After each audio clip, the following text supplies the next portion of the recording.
the goodness in him. So that's the second stage, that if hatred is going to escalate, it's going to move through that stage.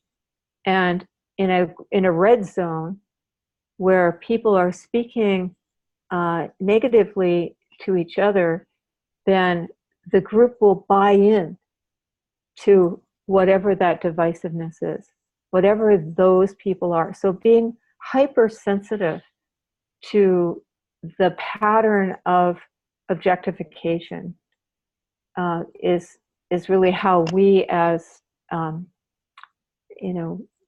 warriors in this tradition, can be helpful. Always being sensitive to who is the them that's being created. So then we move on to the third stage. If the escalation is not interrupted, then we're finally in a place where we can actively blame that other target group.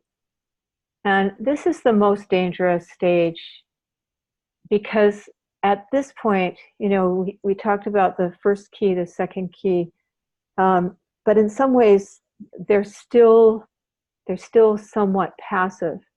But the third stage is when we actually can start causing harm, because now we're working with the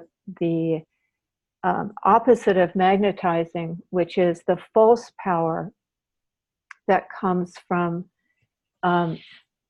blaming itself, the discharge of self-hatred onto another group.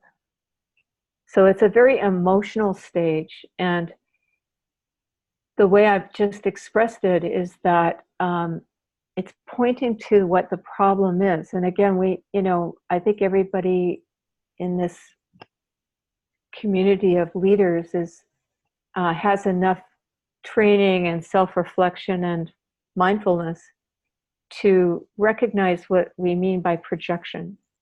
That when we are projecting hatred onto that target group, which is what happens in the third stage, we are really trying to discharge our own self-hatred onto that other group. That's the fundamental flaw of that storyline, is there's a fundamental belief that I can get rid of this pain by giving it to someone else.